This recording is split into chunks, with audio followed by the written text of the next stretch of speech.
Hello everyone. आज हम अपने मॉडर्न नेशनलिज्म के टॉपिक को कंटिन्यू कर रहे हैं। हम already growth of militant nationalism देख चुके हैं कि जो एरा ऑफ मिलिटेंट नेशनलिज्म का ये लेसन है ओवरऑल, इसमें मिलिटेंट नेशनलिज्म की जो है ग्रोथ कैसे हुई, वो राइज कैसे हुआ, and the swadeshi and boycott movement भी हम कवर कर चुके हैं अपनी प्रीवियस वीडियोज़ में। द मूवमेंट अंडर एक्सट्रीमिस्ट ये भी देख चुके हैं हम कि एक्सट्रीमिस्ट लीडरशिप में मूवमेंट कहाँ तक पहुँची, क्या क्या उसके फेजेस थे, क्या क्या उसमें हुआ था।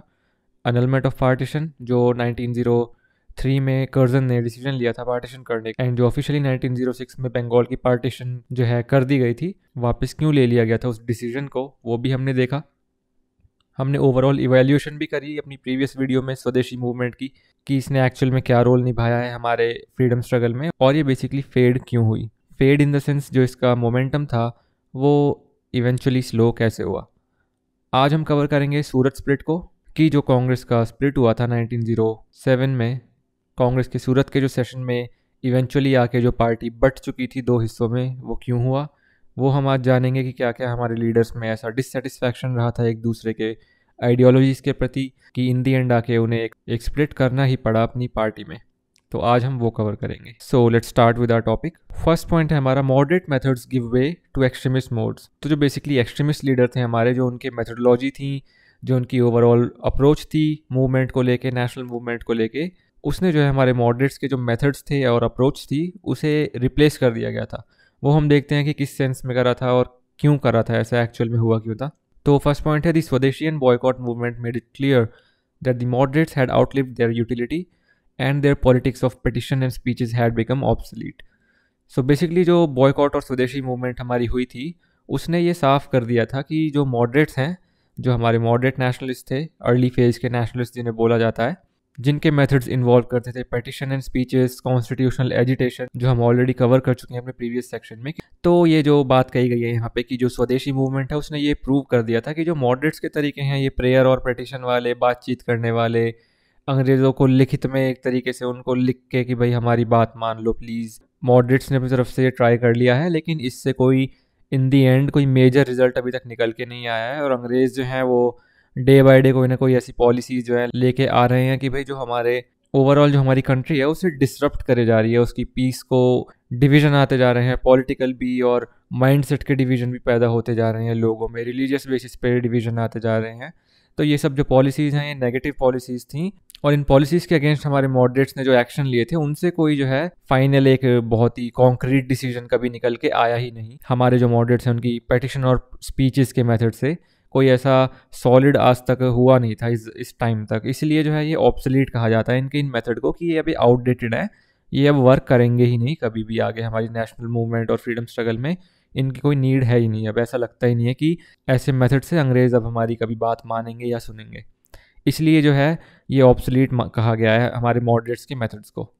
सेकंड पॉइंट है, they had not succeeded in keeping pace with time. जो मॉडरेट्स थे वो सफल नहीं हो पाए थे, अपना समय के साथ मोमेंटम नहीं रख पाए थे, वो समय के साथ चल नहीं पाए थे वो। और ये हाईलाइट इससे हुआ था कि जो उनका फेलियर था, जो यंगर जनरेशन उनके इन आइडियाज़ से अट्रैक्ट नहीं हो पाई थी, जो मासेस हैं उनके पेटिशन और प्रेयर वाले आइडियाज़ से अट्रैक्ट नहीं हो पाए थे, और जो हमारे मॉडरेट्स का खुद का एक बिलीफ था कि भाई जो मासेस हैं वो अभी रेडी ही नहीं है एक नेशनल मूवमेंट में पार्टेक करने के लिए। तो ये सब जो आइडियोलॉजीज़ हमारे मॉडरेट्स की थी, उन्होंने जो है बेसिकली उन्हें एक तरीके से पीछे ही खींच दिया हमारे मॉडरेट्स को। वो आगे नहीं बढ़ पाए, वो सपोर्ट नहीं ले पाए नॉर्मल जनता का, यंगर जनरेशन का, स्टूडेंट्स का, इन सब लोगों का उन्हें सपोर्ट मिल ही नहीं पाया। इसकी वजह से वो जो है एक्सट्रीमिस्ट तो अपनी इन्हीं चीज़ों की वजह से आगे बढ़ते गए, और मॉडरेट्स जो है उनका सपोर्ट लोगों की तरफ से कम होता गया। थर्ड पॉइंट है, even the propaganda bye the moderates did not reach the masses. तो जो प्रोपेगेंडा था वो मासेस तक पहुंच ही नहीं पाता था। मॉडरेट्स का जो प्रोपेगेंडा था ये पेटिशनर स्पीचेस का, और जो भी कोई डिमांड है हम बैठ के बात करा करेंगे, मासेस को जो है ये बातें फिर समझ से बाहर ही लगी कि ऐसा तो मतलब क्यों होगा, वो हमसे बैठ के बात क्यों करेंगे, जो हमारे अगेंस्ट डिसीजन लेते हैं, जो हमारी कंट्री को इतने साल से एक्सप्लॉइट करते आए हैं, वो क्यों हमसे बैठ के बात करेंगे या हमारे इश्यूज़ को रिजॉल्व करेंगे। तो मासेस तक ये आइडियोलॉजी पहुंच ही नहीं पाई, उन्हें समझ में आई ही नहीं। फोर्थ पॉइंट है हमारा, no all India campaigns of the scale of swadeshi and boycott movement had been organised earlier by the moderates, and in this campaign they discovered that they were not its leaders which was rather natural.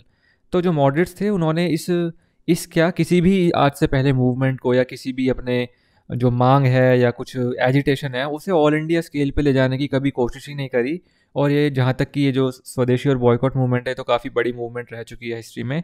उन्होंने इस movement को भी जो है एक तरीके से scale इसका कम ही रखने की कोशिश करी। लेकिन जो हमारे एक्सट्रीमिस्ट थे ये इसे एक नेशनल लेवल की वो बनाना चाहते थे मूवमेंट की, भाई अब तो सब पूरी कंट्री को इन्वॉल्व करेंगे हम। जो मॉडरेट्स हैं वो एक नेशनल लेवल पे इस मूवमेंट लेके ही नहीं जाना चाहते थे। जो भी मॉडरेट्स ने जो अर्लियर ऑर्गेनाइज करी है मूवमेंट, ना उन्हें वो लेके गए ना इसे लेके जाना चाहते थे। और इससे उन्हें ये पता भी चल गया था कि भाई हम इस मूवमेंट के अब लीडर हैं ही नहीं। जब हमारे एक्सट्रीमिस्ट को इतना सपोर्ट मिलना स्टार्ट हुआ मासेस का, और नेशनल लेवल पे ये एक तरीके से नेशनल लेवल तक पहुंच ही चुकी थी मूवमेंट जो है, काफ़ी इससे उथल पुथल हुई थी ऑल ओवर द कंट्री में। और जो कि मॉडरेट्स हैं उनकी आइडियोलॉजीज उनके कॉमन मासेस तक में नहीं गई थी, जो उनके एक रीजनल मासेस थे उन तक में भी नहीं जाती थी वो आइडियोलॉजीज। तो वो भी स्मार्ट तो थे ही, उन्हें भी अब पता चल ही गया था कि भाई अब हम इसके लीडर्स हैं नहीं। और जो कि नेचुरल सी बात थी, क्योंकि ऑल इंडिया इन्वॉल्वमेंट नहीं थी, मासेस की इन्वॉल्वमेंट नहीं थी, आइडियोलॉजीज ऐसी थी जो किसी के समझ में नहीं आती थी।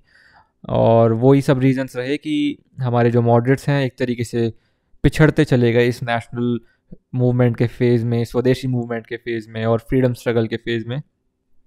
नेक्स्ट हम देखते हैं, फर्स्ट पॉइंट है the extremist ideology and its functioning also lacked consistency.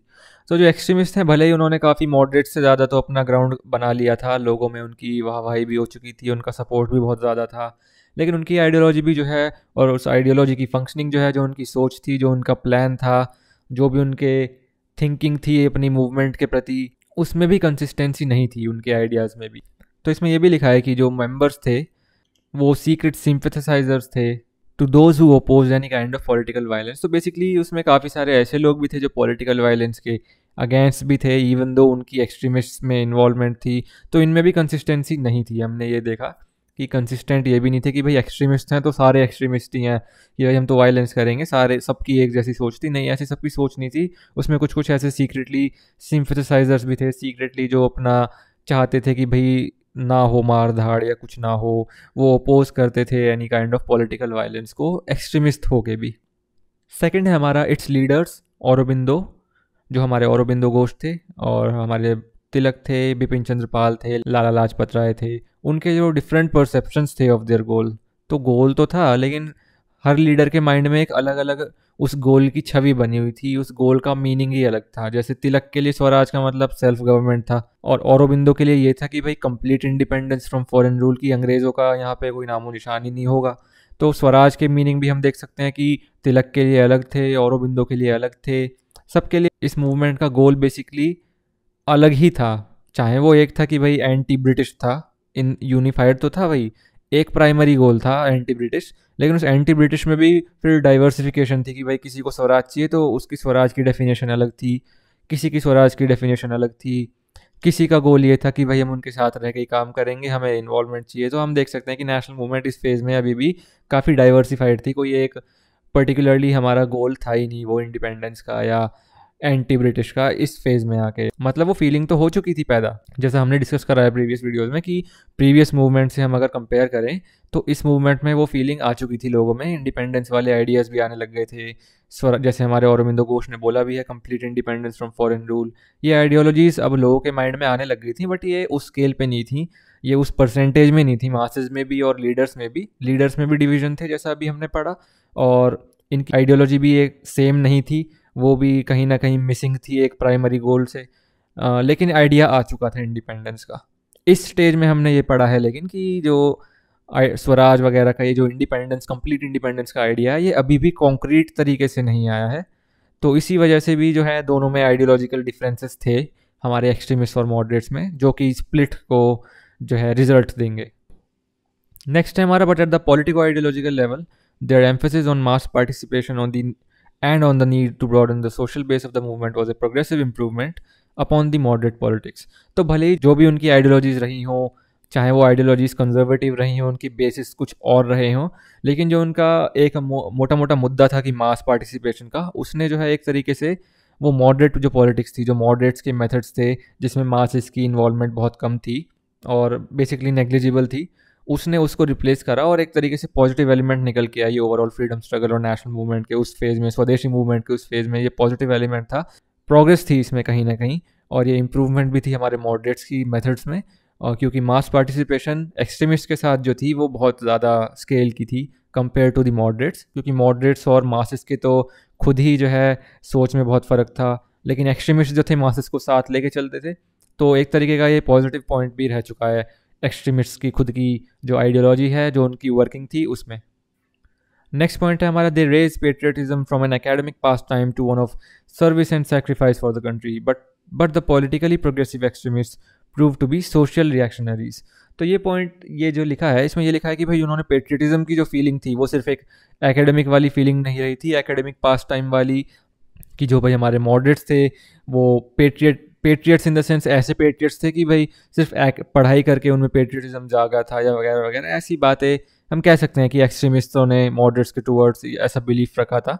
लेकिन जो है हमारे एक्सट्रीमिस्ट ने जो है इस service and sacrifice for the country वाली फीलिंग को लोगों में पैदा करा था, रेदर देन एकेडमिक पास टाइम वाला पेट्रियटिज्म नहीं था। अब ये पेट्रियटिज्म वो था कि सेक्रीफाइस करना है, सर्विस करनी है अपने देश के लिए, ये वाला पेट्रियटिज्म लोगों में आ गया था। लेकिन जो है पॉलिटिकली प्रोग्रेसिव एक्सट्रीमिस्ट जो थे थोड़े, जैसे कि हमारे तिलक हैं, जो तिलक हैं इनके इनके भी मोस्टली और लोगों के भी थे, बट तिलक के जो ज़्यादातर आइडियाज़ थे वो थोड़े कंजर्वेटिव आइडियाज़ थे। वो आइडियाज़ ऐसे थे जो रिलीजन को ज़्यादा सिग्निफाई करती हों, और कास्ट वगैरह में भी हमारे तिलक का काफ़ी मानना था उस टाइम पर। रिएक्शनरीज हम कह सकते हैं कि जिनकी जो ट्रेडिशनल कंजर्वेटिव अप्रोच रहती है किसी भी आउटलुक को लेके, किसी भी चीज़ के टूवर्ड्स, जो ट्रेडिशंस हैं वो कंटिन्यू होने चाहिए, चाहे वो नेगेटिव हो, चाहे उनका इम्पैक्ट सोसाइटी पे नेगेटिव हो, लेकिन फिर भी जो है रिएक्शनरीज टाइप की सोच एक्सट्रीमिस्ट की थी। तो ये एक सॉर्ट ऑफ नेगेटिव पॉइंट रह चुका है इनकी आइडियोलॉजी का भी। तो नेक्स्ट है हमारा, they had revivalist and obscurantist undertones attached to their thoughts. तो रिवाइवलिस्ट और ऑब्सक्यूरेंटिस्ट का यहाँ पे मीनिंग ये है कि जो रिवाइवलिस्ट होती है, रिवाइवलिस्ट इन द सेंस जो रिलीजन की जो ट्रेडिशनल सोच हैं, ट्रेडिशनल नॉर्म्स हैं, ट्रेडिशनल कल्चर है, जैसे हम फॉर एग्जांपल सती की बात करें, तो इन सब पॉलिसीज़ के फेवर में रहना, और ये फेवर में भी इसलिए रहना कि वो ख़राब नहीं, सिर्फ ये प्रूव करने को कि हमारे कल्चर को रिप्लेस नहीं करा जा सकता और ये हमारी कंट्री का कल्चर है।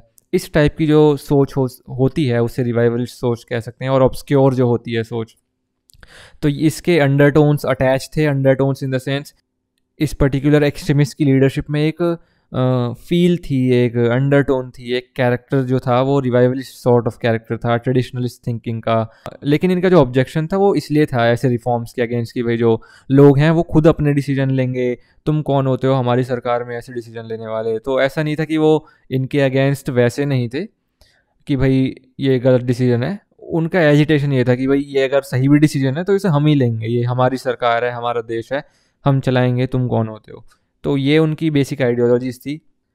His organising of Ganpati and Shivaji festivals as national festivals, जो बेसिकली स्वदेशी और बॉयकॉट मूवमेंट में हमने देखा कि जो फेस्टिवल्स वगैरह का सेटअप हुआ था मास इसको इन्वॉल्व करने में, और भारत माता वगैरह को जो हमारा ट्रेडिशनल सिंबल बनाया गया था उस टाइम पे, इससे हमने ये भी देखा कि मुस्लिम्स हमारे ऑब्वियसली इसलिए जो है इस मूवमेंट में ज़्यादा स्केल पे इन्वॉल्व भी नहीं थे। हम अपने प्रीवियस चैप्टर में ये भी पढ़ चुके हैं कि उनकी इन्वॉल्वमेंट इसलिए भी नहीं थी कि उन्हें ये लगा कि हमें तो भाई जो है आउट करा जा रहा है एक तरीके से, क्योंकि मूवमेंट को एक रिलीजियस जो है टोन मिल चुकी है, उसमें एक नेशनलिज्म का वो तो है ऑब्वियसली, लेकिन उसमें एक रिलीजियस फैक्टर भी आ चुका है।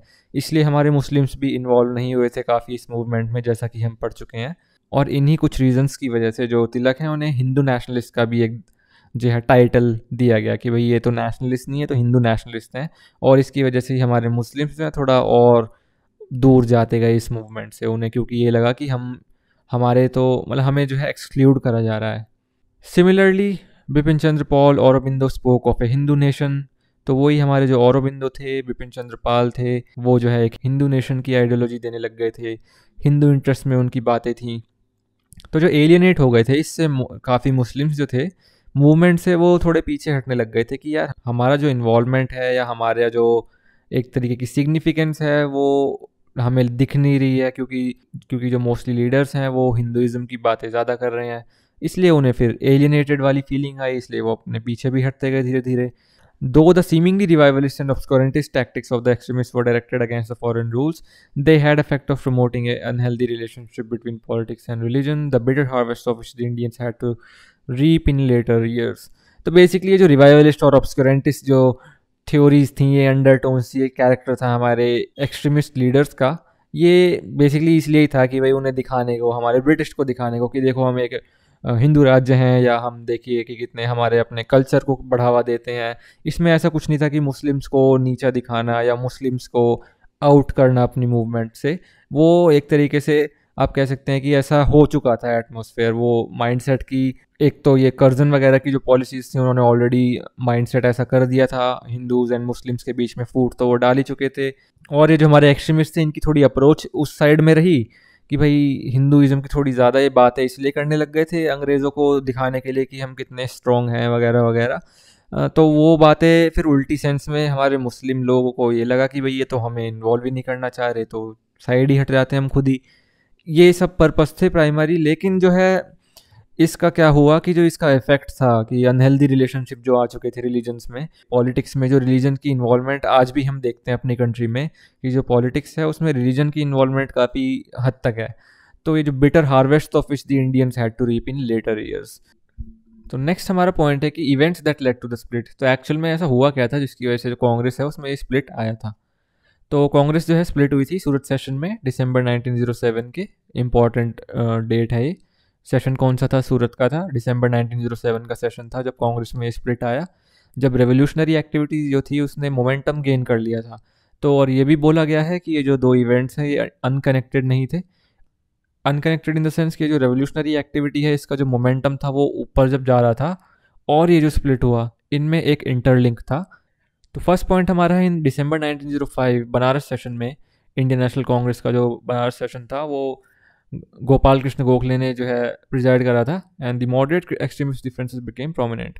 इस पर्टिकुलर सेशन में जो मॉडरेट और एक्सट्रीमिस्ट के डिफरेंसेस थे वो अब आगे आने लग गए थे, प्रोमिनेंट होने लग गए थे, वो अपेरेंट होने लग गए थे एक तरीके से। The extremist wanted to extend the boycott and swadeshi movement to regions outside Bengal, also to include all form of associations. ये हम ऑलरेडी पॉइंट अपना पढ़ चुके हैं पहले कि भाई जो हमारे एक्सट्रीमिस्ट थे अब उनका ये मानना था, ये वो फेज़ है जब मूवमेंट स्टार्ट हो चुकी थी, 1905 में मूवमेंट स्टार्ट ही हुई थी, और उनका ये मानना था कि इसे सिर्फ सॉल्ट और क्लॉथ के बॉयकॉट तक ना सीमित रखा जाए।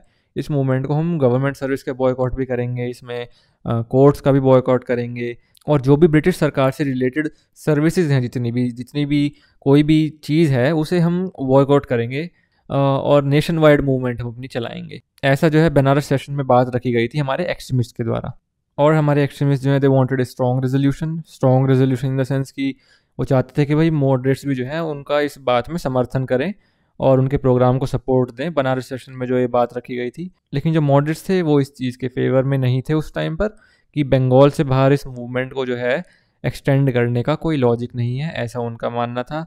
और वो बिल्कुल अपोज थे ये इन अपने लॉ कोर्ट को, गवर्नमेंट सर्विसेज को वगैरह वगैरह, इन सब चीज़ों को, जो सिमिलर एसोसिएशंस काउंसिल्स वगैरह जो थी इनके बॉयकॉट के, वो बिल्कुल ही अपोजिशन में थे हमारे मॉडरेट्स की, भाई नहीं हम इनका बॉयकॉट नहीं करेंगे। They advocated constitutional method to protest against the partition of Bengal. उन्होंने जो मुद्दा सामने रखा, अपनी जो बात रखी कि भाई हम तो कॉन्स्टिट्यूशनल मेथड से ही जो है प्रोटेस्ट करेंगे बंगाल के पार्टीशन के डिसीजन का।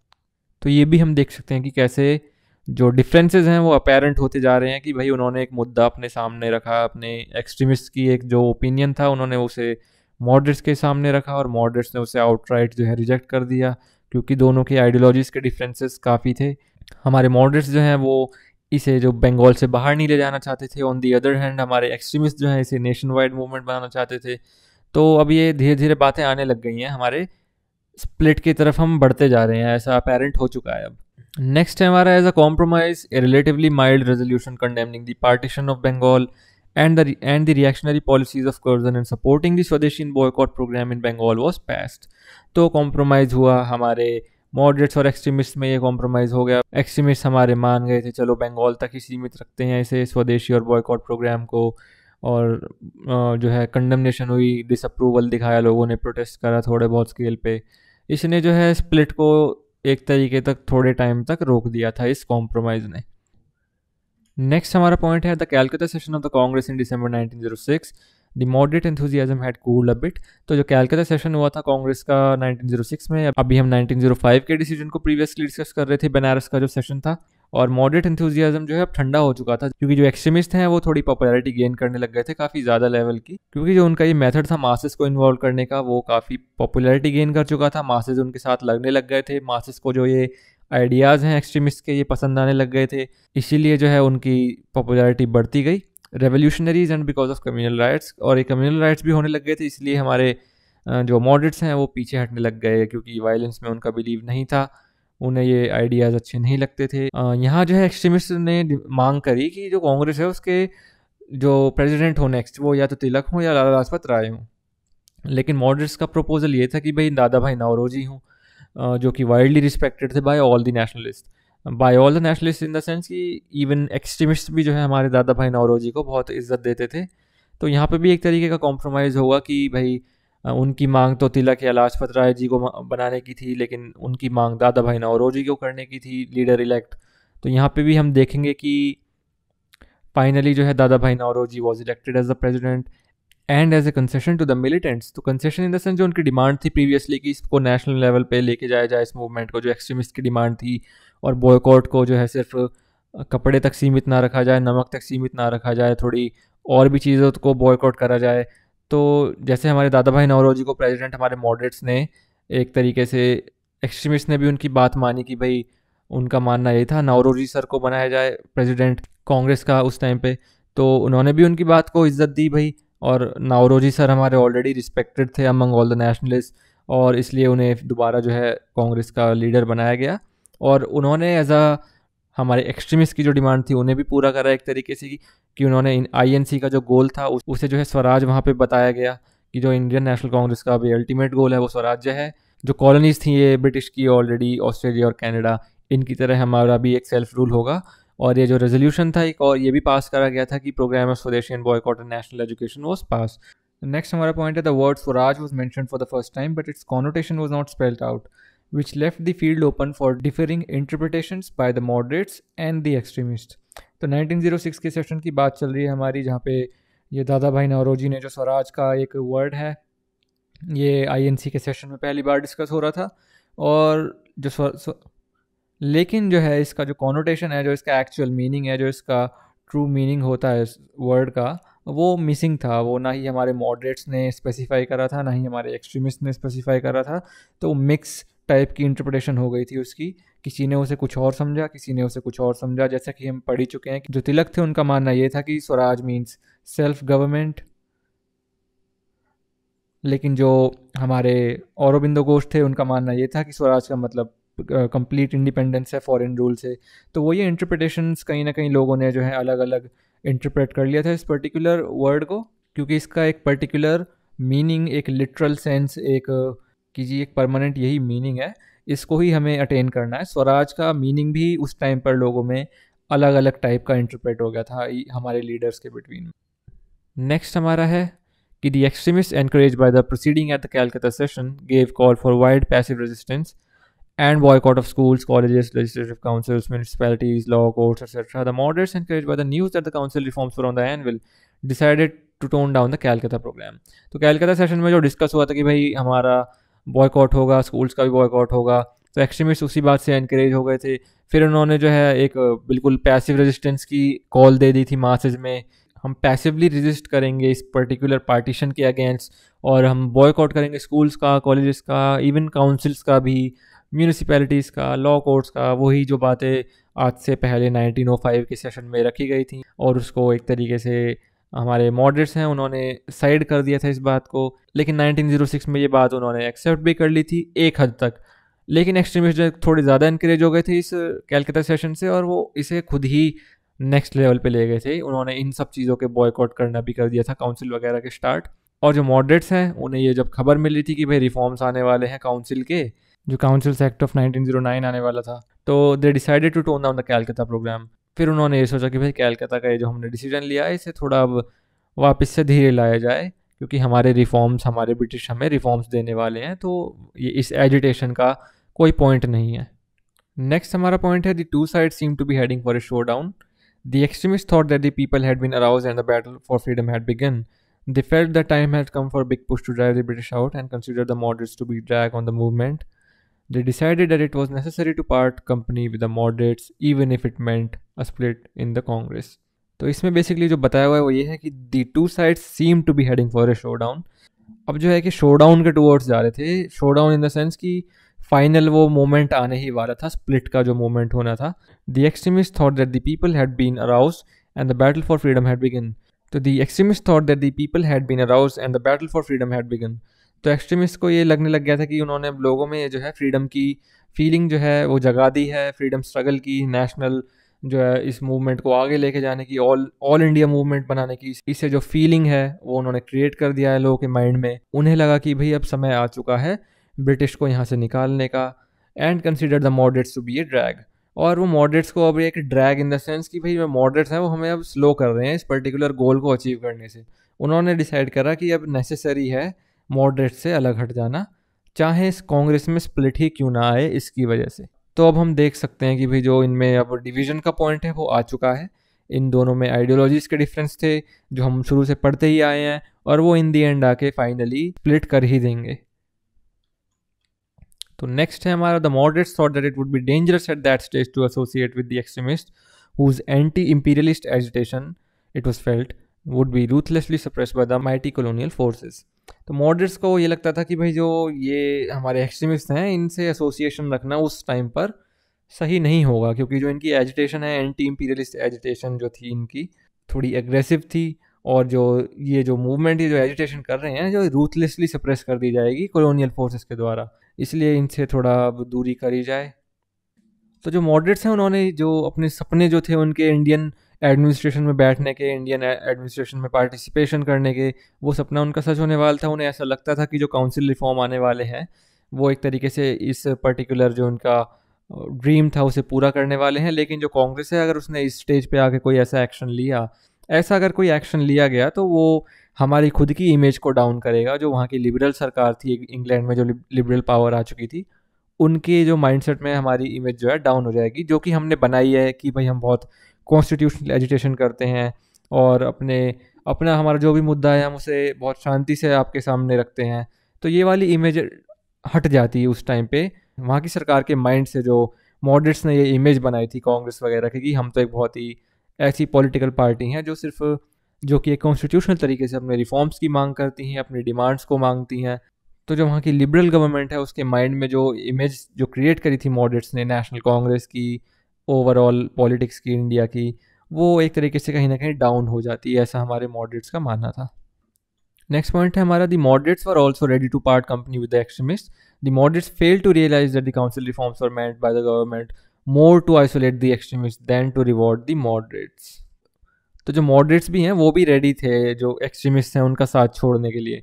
Moderates failed to realize that the council reforms were meant by the government more to isolate the extremists than to reward the moderates. Moderates जो है वो ये समझ नहीं पाए थे कि जो काउंसिल रिफॉर्म्स लाए जा रहे हैं उनका एक ही पर्पस था सरकार के द्वारा, वो ये था कि जो एक्सट्रीमिस्ट हैं उन्हें एक तरीके से आइसोलेट कर देना, और than to reward the moderates.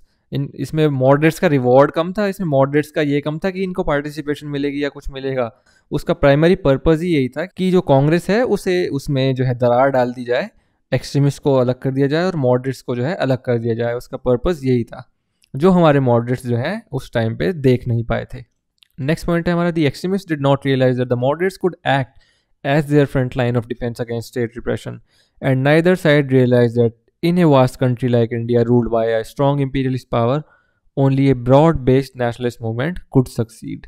तो इसमें ये लिखा हुआ है जो एक्सट्रीमिस्ट थे वो ये नहीं समझ पाए कि जो मॉडरेट्स हैं वो एक front line of defence act कर सकते हैं उनके रिप्रेशन का। जो अगर आगे नेशनलिज्म के स्टेज पे अगर ये लोग साथ रहते तो अगर कोई रिप्रेसिव एक्ट आता, कोई रिप्रेशन होता, तो moderates as a constitutional agitation में एज कॉन्टैक्ट उनके, जैसे हमारा मॉडरेट्स का मानना ही था कि भाई ब्रिटिश के साथ कॉन्टैक्ट्स रखने चाहिए, अपने कॉन्टैक्ट्स को यूज़ करके कुछ भी करके मतलब वो उस एजिटेशन को सप्रेस कर सकते थे। और हमारे एक्सट्रीमिस्ट अगर उनका साथ देते या मॉडरेट्स और एक्सट्रीमिस्ट साथ में रहते तो as a front line of defence use कर सकते थे एक्सट्रीमिस्ट हमारे मॉडरेट्स के आइडियाज़ को, मॉडरेट्स की आइडियोलॉजीज़ को, मॉडरेट्स के कॉन्टैक्ट्स को, इन सब चीज़ों को। और जब हमारे मॉडरेट्स जो है अगर एडमिनिस्ट्रेशन में बैठ जाते तो ऑब्वियसली भाई उनकी पावर तो कुछ ना कुछ तो होती ही, चाहे थोड़ी ही होती, कुछ ना कुछ तो होती, और वो उस पावर को यूज़ करके जो रिप्रेशन आगे आने वाला था उसको रिप्रेशन को कम कर सकते थे, उसकी इंटेंसिटी कम करवा सकते थे, या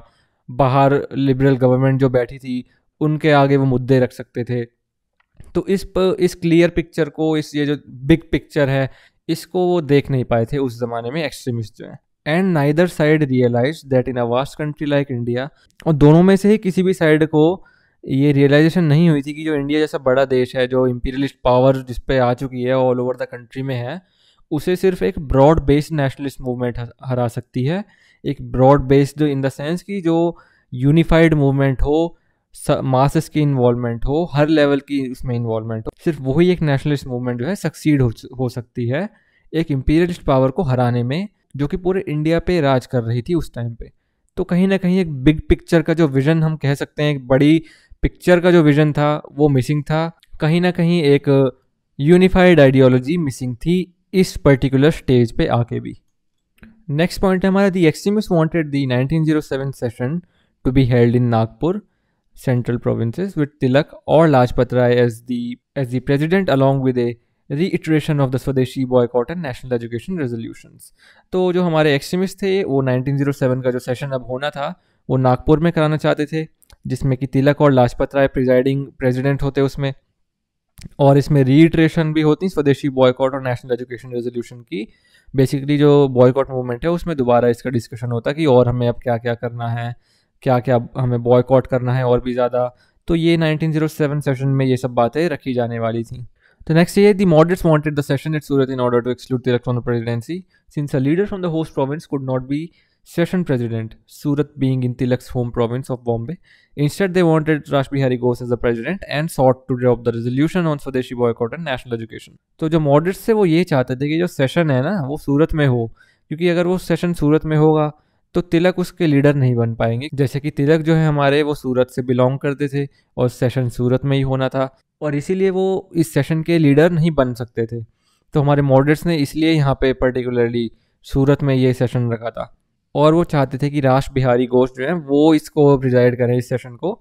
और इस जो ये जो आइडिया थे स्वदेशी और बॉयकॉट मूवमेंट और नेशनल एजुकेशन के जो रेजोल्यूशंस थे, इस आइडिया को ड्रॉप कर दिया जाए, क्योंकि काउंसिल्स में रिफॉर्म आने वाले थे, हमारे मॉडरेट्स उसको देख रहे थे। और ये बॉयकॉट और नेशनल मूवमेंट को जब आगे ले जाने की बातें अब होती इस सेशन में, ये जो हमारे एक्सट्रीमिस्ट थे उन्होंने स्वदेशी, बॉयकॉट और नेशनल एजुकेशन के जो एक तरीके से बॉयकॉट करने के नेक्स्ट फेजेस हैं या जो भी डिसाइड करा था उन्होंने, वो इस सूरत सेशन में वो आगे रखते। लेकिन इस सेशन को इस तरीके से रख दिया गया था कि भाई जो है राश बिहारी घोष जी को वो बना दिया गया था प्रेसिडेंट, तिलक जी प्रेसिडेंट बन नहीं सकते थे क्योंकि सूरत में था, ये उनकी होम स्टेट में था, और होम स्टेट वाला बंदा उस सेशन की, और होम स्टेट वाला जो कोई भी लीडर होता उस सेशन का प्रेसिडेंट नहीं बन सकता था। काफ़ी स्ट्रेटेजिकली प्लान करके इस सेशन को रखा गया था, और इन पर्टिकुलर रेजोल्यूशंस को जो है ड्रॉप कर दिया गया था कि भाई इन्हें थोड़ा साइड में रख दो, अब काउंसिल्स हमारी आने वाली हैं, हमें उसमें इन्वॉल्वमेंट मिलेगी वगैरह वगैरह। मॉडरेट्स के थोड़े ये आइडियाज़ थे उस टाइम पे, और तो ये एक तरीके से हम कह सकते हैं ये प्राइमरी रीज़न बना स्प्लिट का। तो both sides adopted rigid positions leaving no room for compromise. दोनों हमारी जो साइड थी अब ये कॉम्प्रोमाइज़ का कोई बात ही नहीं थी, फाइनल पॉइंट आ चुका था। अब ये जो सूरत का सेशन था यही था जो भी था, अब इसमें इसके बाद इनमें स्प्लिट होना ही होना था, इनएविटेबल था वो स्प्लिट होना, क्योंकि दोनों ने जो है अब एक रिजिड पोजीशन जो है पकड़ ली थी। अब वो अपनी जो मांग है, दोनों की जो डिमांड थी, दोनों के जो डिफरेंसेस थे वो उन पे अब अड़ चुके थे, कोई कॉम्प्रोमाइज़ नहीं होना था। जैसे हम पहले देख चुके हैं कॉम्प्रोमाइज़ होते आए हैं सेशंस में, लेकिन अब ये सेशन फाइनल था, अब कोई कॉम्प्रोमाइज़ नहीं था। और जो कांग्रेस है उसमें मॉडरेट्स की इन्वॉल्वमेंट ज़्यादा थी, it was dominated by the moderates, और उन्होंने जो है सीधा सीधा अब अपना भाई ये कर दिया, और जो सेल्फ गवर्नमेंट का जो गोल डिसाइड हुआ था वो हम सिर्फ जो है अब ब्रिटिश एम्पायर के अंडर ही जो है हमारा गोल रहेगा, ये भले ही ब्रिटिश हम पे रूल करें, and to the use of constitutional methods only, और सिर्फ कॉन्स्टिट्यूशनल मेथड्स जो हैं हम सिर्फ उस पर ही टिके रहेंगे, कोई वायलेंस नहीं होगी, कोई कुछ नहीं होगी। ये जो है बात डिसाइड हुई हमारे मॉडरेट्स में। तो हम देख सकते हैं कि कैसे दोनों ही पार्टी रिजिड थी, इन दी एंड आके शुरू से कॉम्प्रोमाइज़ होते आए, लेकिन वो कॉम्प्रोमाइज़ ज़्यादा टाइम तक नहीं चल पाए। इन दी एंड 1907 में आके जो सूरत स्प्लिट हुआ वो इसी रीज़न से हुआ कि मॉडरेट्स अपनी खुद की एक आइडियोलॉजी पे टिके रहे, एक्सट्रीमिस्ट अपनी खुद की आइडियोलॉजी पे टिके रहे कि हमें तो जो है कॉन्स्टिट्यूशनल एजिटेशन नहीं करनी, हमें अपने मेथड से सेल्फ गवर्नमेंट चाहिए। वहीं जो है हमारे मॉडरेट्स जो थे उनका जो मानना था कि भाई हम तो कॉन्स्टिट्यूशनल एजिटेशन ही करेंगे, हम उनके विरोध में नहीं जाएंगे ब्रिटिश के, हम बिल्कुल भी जो है कोई ऐसा काम नहीं करेंगे जिससे वो हमसे नाराज़ हो जाएं, ब्रिटिश जो हैं हमसे नाराज़ हो जाएं। और जो हमारा सेल्फ गवर्नमेंट का जो गोल है वो तो रहेगा, कमिटमेंट तो यही है, लेकिन within the British empire रहेगा। ब्रिटिश एम्पायर भले ही इस कंट्री में रहे, हम उसकी सरकार में अपनी कॉन्स्टिट्यूशनल एजिटेशंस के फॉर्मेट में, हम अपने मांगों के फॉर्मेट में, हम अपनी इन्वॉल्वमेंट के फॉर्मेट में उसमें इन्वॉल्व हम होंगे और अपने डिसीजन खुद भी लेंगे, लेकिन ब्रिटिश एम्पायर के अंदर रह के। तो ये बेसिकली एक मोटा मोटा पॉइंट रहा था जो कि स्प्लिट को लेके आया था कांग्रेस में, कि भाई आइडियोलॉजिकल डिफरेंसेस बहुत ज़्यादा हो चुके थे, दोनों ही पार्टी रिजिड पोजीशंस पे आ चुकी थी, दोनों के ही एक तरीके से ओपोजिट थिंकिंग थी। कहीं एक का मानना ये था कि भाई ब्रिटिश के साथ काम करना है रह के, एक का मानना ये था कि भाई हम खुद ही करेंगे अपना जो करेंगे। तो ये जो कारण थे, ये मेन कारण थे हमारे कांग्रेस के स्प्लिट के, जो कि 1907 में सूरत सेशन में स्प्लिट हुआ था। तो हमने इस पॉइंट में जो है काफ़ी कुछ कवर करा कि भाई सूरत स्प्लिट जो है उसके एक्चुअल प्रीकर्सर्स क्या थे जो इस पर्टिकुलर स्प्लिट को लेके आए कांग्रेस में, ऐसी क्या क्या बातें रहीं दोनों लीडर्स के बीच में, दोनों नेशनलिस्ट जो थे, हमारे ग्रुप्स जो थे नेशनलिस्ट के, इनमें ऐसी क्या क्या बातें आई जिसकी वजह से इन दोनों के बिल्कुल डिफरेंसेस अब पॉइंट पे आ चुके थे, पीक पे आ चुके थे, और उन्होंने डिसाइड करा हम अलग अलग रास्ते पे चले जाएंगे। नेक्स्ट हम अपना कवर करेंगे कि क्या गवर्नमेंट का रिएक्शन क्या रहा था, और ओवरऑल जो है गवर्नमेंट का रिप्रेशन कैसा रहा था, और हम ये भी डिस्कस करेंगे जो मॉडल मिंटो रिफॉर्म्स आएंगे वो क्या क्या लेके आएंगे अपने साथ। अपने नेक्स्ट वीडियोस में हम इन सब चीज़ों को डिस्कस करेंगे, और इसी के साथ हमारी ये वीडियो ख़त्म होती है। नेक्स्ट हमारे दो तीन रिमेनिंग पॉइंट्स हैं, उसके साथ हमारे जो एरा ऑफ मिलिटेंट नेशनलिज्म का सेशन है ये भी ओवर हो जाएगा, फिर हम अपने गांधीयन एरा की टूवर्ड्स बढ़ेंगे, जो कि काफ़ी इंटरेस्टिंग टॉपिक होने वाला है। So I hope you found the video informative. Thank you for watching and take care.